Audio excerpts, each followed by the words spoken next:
नमस्कार, खरी खरी में आपका स्वागत है। मैं हूं मृगेंद्र सिंह। आज हम चर्चा करेंगे जिस विषय को लेकर पूरे प्रदेश में बवाल मचा हुआ है, आखिर इसका अंत क्या होगा, कैसे इसका निराकरण होगा। हम बात कर रहे हैं विवादित आईएएस अधिकारी संतोष वर्मा के उस बोल पर, जिसको लेकर ब्राह्मण समाज पूरे प्रदेश में उबाल पर है। कई जगह थानों में प्रदर्शन किए गए, जाकर ज्ञापन दिया गया है कि वर्मा के खिलाफ एफआईआर दर्ज की जाए।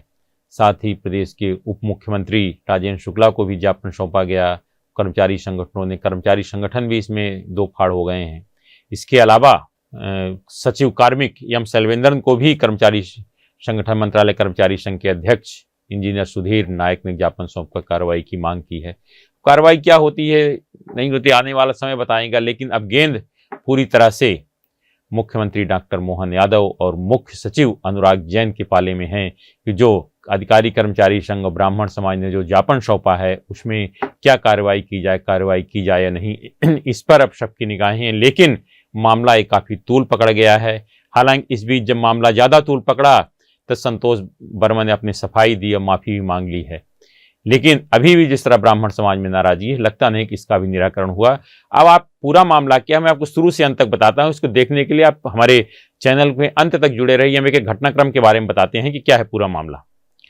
23 नवंबर को तुलसीनगर स्थित अंबेडकर पार्क में अजाक्स का सम्मेलन था। अजाक्स का सम्मेलन इसलिए भी आयोजित किया गया था क्योंकि आईएएस अधिकारी सेवानिवृत्त अपर मुख्य सचिव गृह, जो कि इसके अध्यक्ष थे JN कंसोटिया जी, वो रिटायर हो गए थे। उन्होंने खुद इच्छा व्यक्त की थी कि नहीं, मैं पद छोड़ना चाहता हूं। हालांकि उनसे कई बार अनुरोध किया कि नहीं, आप ऐसी कोई बात नहीं, आप कर सकते, लेकिन वो तैयार नहीं हुए। बोले नहीं कि सर्विंग अधिकारी को दे दी जाए। इसीलिए 23 नवंबर को अंबेडकर पार्क तुलसीनगर में एक सभा आयोजित की गई, जिसमें पूरे प्रदेश के अजाक्स के सभी जिले के नेता आए थे, अधिकारी थे, कर्मचारी थे और जो इससे जुड़े लोग थे। काफी संख्या में भीड़ थी। वहां विधिवत इनको अध्यक्ष चुना गया। अध्यक्ष चुनने के बाद जब उनका आया भाषण देने की बात, तब वो क्या बोल गए, इसी को लेकर विवाद। पहले तो ये सुनिए कि कहा क्या था जिससे इतना बवाल हुआ। संतोष वर्मा ने वो सुन लीजिए। एक परिवार में एक व्यक्ति को आरक्षण मिलना चाहिए जब तक कि मेरे बेटे को कोई ब्राह्मण अपनी बेटी दान नहीं करते या उससे उसका संबंध नहीं बना दे। केवल आर्थिक आधार की अगर बात है तो। अब संतोष वर्मा ने क्या कहा 23 नवंबर को, वो 24 नवंबर को सामने आया। जब इसका आया तो ब्राह्मण समाज नाराज हुआ, उबाल कहीं ज्ञापन वो करके एक दूसरे पर आरोप प्रत्यारोप की बात चलती रही। अब 24 तारीख को जब वायरल हुआ तो उसके बाद विवाद स्थित थी। 25 को ब्राह्मण समाज भी सड़क पर आ गया, थानों में ज्ञापन दिया, इसके अलावा धरना प्रदर्शन भी दिया। यही नहीं, समाज के साथ ही दोनों दल भी मैदान में आ गए। दोनों दल से मेरा मतलब है भारतीय जनता पार्टी और कांग्रेस, दोनों की भी इसमें अपनी अपनी बात कहा। मतलब ये राजनीति पूरे प्रदेश में बवाल की स्थिति हो गई। पूरे प्रदेश में राजनीति इसको लेकर गर्मा गई है। अब आप देखिए कि इस मामले में क्या कहा था संतोष वर्मा ने, वो तो आप सुन लिया। अब इसके बाद क्या कहा कांग्रेस के प्रदेश महासचिव अमित शर्मा ने। साथियों, आज सुबह उठकर पेपर पढ़ा तो एक सीनियर आईएएस मध्य प्रदेश के संतोष वर्मा जी ने कहा कि जब तक ब्राह्मण समाज की बेटियां दान नहीं देंगी, जब तक यह आरक्षण चलता रहेगा। मैं समझता हूं कि शायद ये उनकी बुद्धि को किसी ने हर लिया है और इस तरह के बयान, जो सामाजिक ताने बाने को तोड़ने का बयान है, ये न केवल ब्राह्मण समाज में गुस्सा है, ये न केवल ब्राह्मण समाज की बहन बेटियों के बारे में उन्होंने टिप्पणी करी है, बल्कि ये सामाजिक जीवन जो ताने बाने बाबा साहब अंबेडकर का जो संविधान है, जो संविधान हमें सीख देता है, ये उस हर जाति, उस हर धर्म के लोगों की बहन बेटियों के बारे में आज संतोष वर्मा जी ने टिप्पणी करी है। मैं संतोष वर्मा जी से कहना चाहता हूं, शीघ्र माफी मांगे इस बयान पर। आपने सुना अमित शर्मा ने क्या कहा। इसके अलावा भाजपा विधायक रामेश्वर शर्मा ने क्या कहा। मुझे लगता है ऐसे मूर्खों की बातों पर किसी पे कोई ध्यान नहीं दो। आप चिंता मत करो, सनातन और हिंदू एकता जिंदा रहेगी। ये सब जातिवादी लोग जितने भी हैं, एकता में भंग करने की कोशिश कर रहे हैं। हिंदू एक था, एक है, रहेगा। सब बेटियों का सम्मान है, सब बेटियां सुरक्षित हैं।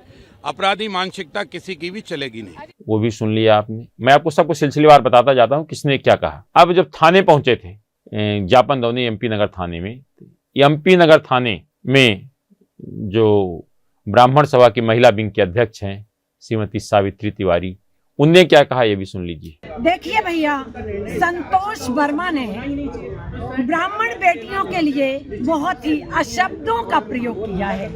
उन्होंने कहा है कि ब्राह्मण अपनी बेटी का दान मेरे बेटे को कर दें और मेरे बेटे को दान करें और मेरा बेटा उनसे संबंध बनाएगा। संतोष वर्मा ने ये नहीं सोचा किसी की भी बेटी हो, सिर्फ ब्राह्मण की बेटी नहीं, बेटी सम्मानीय है, हर परिवार की सम्मानीय है, हर धर्म की बेटी सम्मानीय है। उन्होंने ये नहीं सोचा कि इतनी बड़ी बात करते हुए उन्हें शर्म नहीं आई।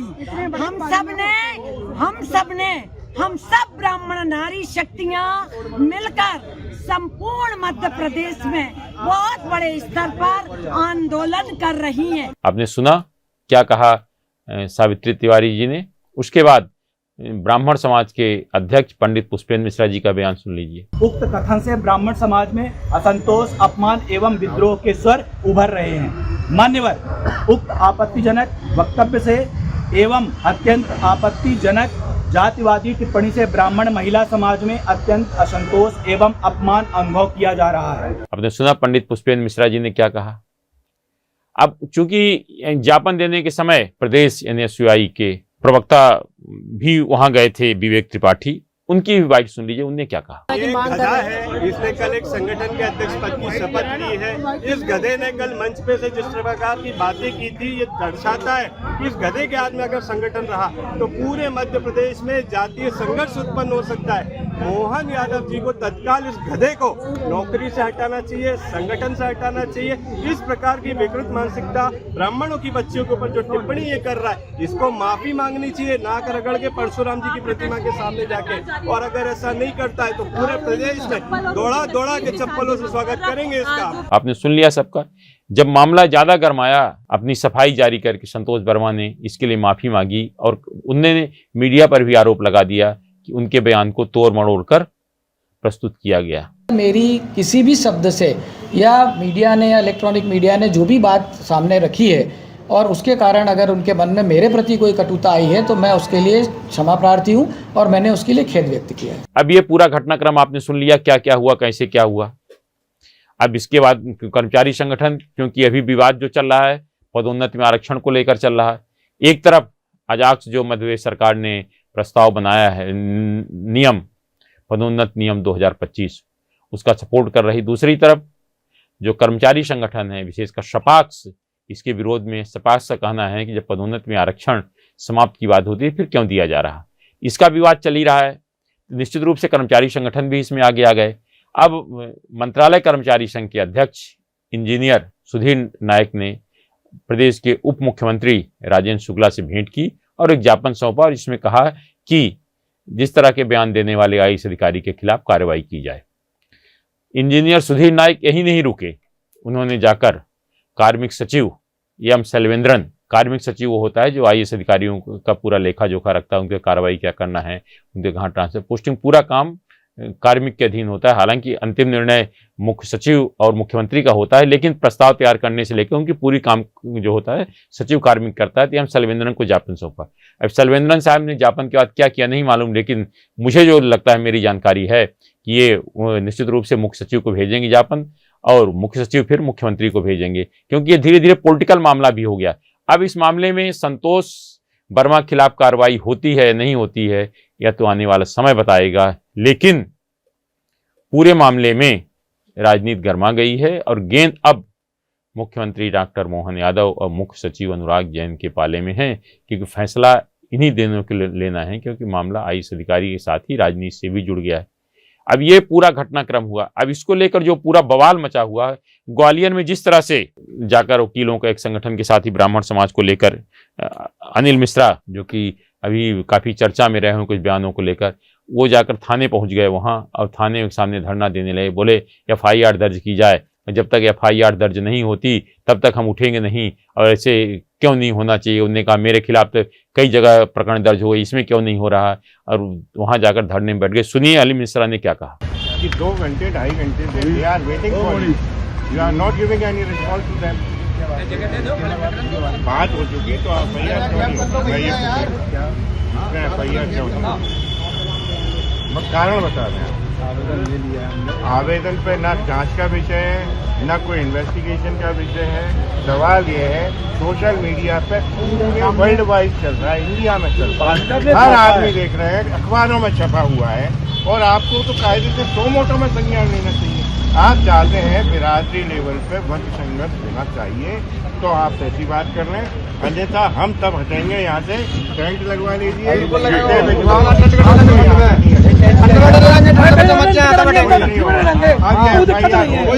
जीरो पे कायम करें। मैं भी पेश कर रहा हूँ, नागपुर में भी पेश कर रहा हूँ, मुंबई में भी कर रहा हूँ, वेस्ट बंगाल में मेरी भी एफआईआर।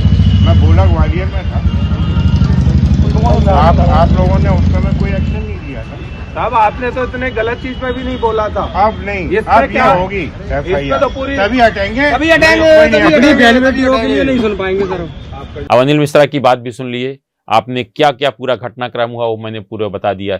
अब इसमें आगे क्या होता है, लेकिन जिस तरह से पूरा घटनाक्रम हुआ उससे जो आपस में एक सामंजस्य होता है सभी अधिकारी कर्मचारी के। मैं हमेशा इस बात कहता हूं कि अधिकारी कर्मचारी बनने के बाद कोई किसी जात का नहीं रहता, वो नियम कानून से बंधा होता है। जो नियम कहता है वही कार्रवाई करता है, चाहे आप किसी भी जात के हो, किसी धर्म के हो, किसी भी समाज से जुड़े हो। लेकिन आप चाहो कि हमारा आदमी कुछ भी करता रहे, हम उस पर कार्रवाई नहीं करेंगे, तो नहीं, ये संभव नहीं है।